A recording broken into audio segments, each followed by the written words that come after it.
Good afternoon, guys, and welcome to another 0 to 60. Today was the day we were hoping to finally get my car out and do a proper 0 to 100 test, but unfortunately the weather has not been in our favour. So I thought I'd just do something else. When I first got this car, the guy I bought it off had no idea what had exactly been done to it. He thought it had been tuned, but he didn't really know.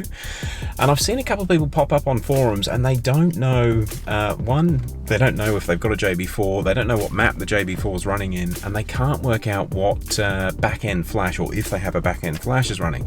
So I thought, since we can't go and do some fast driving today, I thought I might as well do a quick video and show you how to tell if your car's got a JB4 and what back-end flash it's running.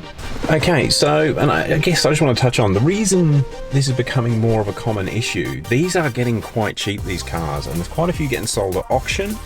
And I found a post from 2015 when Terry from Berger Motorsports, who created the JB4, in 2015 there was over 15,000 units out in these N54s, so there's definitely a hell of a lot of them out there.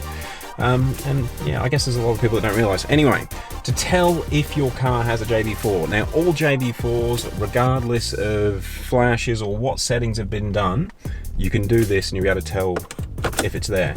So basically, power the car up, turn the ignition on. You don't need to start the car. And then you push the volume down and the track down button simultaneously. And that is the JB4 taking over the dash cluster. Now when you're in there, you can, the first menu is basically controlling what map the JB4 is set in. But yeah, if when you hold those two buttons down together, the gauges come alive and you get this blacked out or darkened section in the middle, that means the car is equipped with a JB4. And if you do happen to go into that menu, to get out of it, just push the volume down button and it'll go back to normal, and then go and do some research on what all those menus do, because you're probably going to have a bit of fun.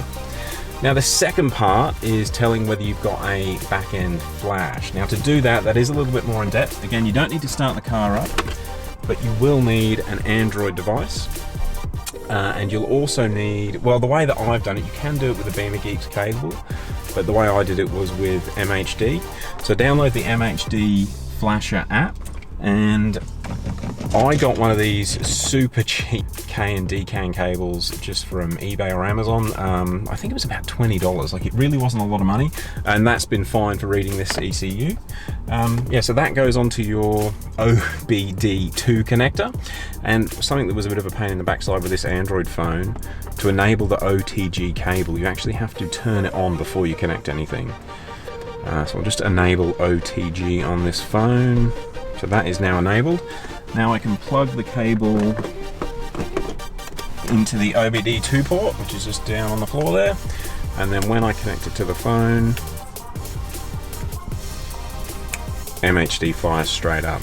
Now the way to tell, well, the way that I've been going about finding out what back-end flash was on the car, if you go to codes and then read DME codes,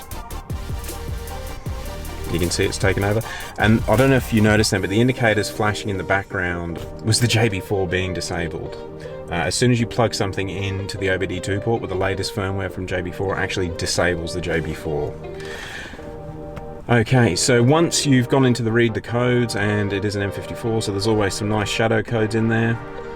But if you scroll down below the code section, it comes to miscellaneous information, and then it tells you what version of MHD you're running or what was used to flash it, and also the last flashed file. And you can see that this car's currently got the JB4 i8 AOS pump flash, which is the basic JB4 back-end flash for the MSD80 ECUs and the guys that are just running normal petrol. So that's it. Yeah, and that's how you can tell if the car's had a back-end flash and what version it's got. Hopefully it's some help to some people. Thank you very much for watching. We'll catch you on the next one. I want to make sure you're aware of our giveaway where you can win over $700 worth of prizes. It's in conjunction with Acumen, the creators of the XR10 dashcam that I've currently got in my car. They saw my video review on YouTube and sent an email to 0 to 60 saying that they really liked the video and our channel. I asked if they'd like us to review any of their new products, but as we've already got the XR10, instead they offered some products that we can bundle together and give away to our subscribers. After a few emails back and forth, it's all set in place and the giveaway is ready to go for this Halloween. So if you're interested in winning some cool stuff, check out the link below. It's really simple to enter. There's no loopholes or catches. Well, you haven't even got to make a purchase to enter. So it's definitely worth checking it out. And make sure you are subscribed. Thanks, guys.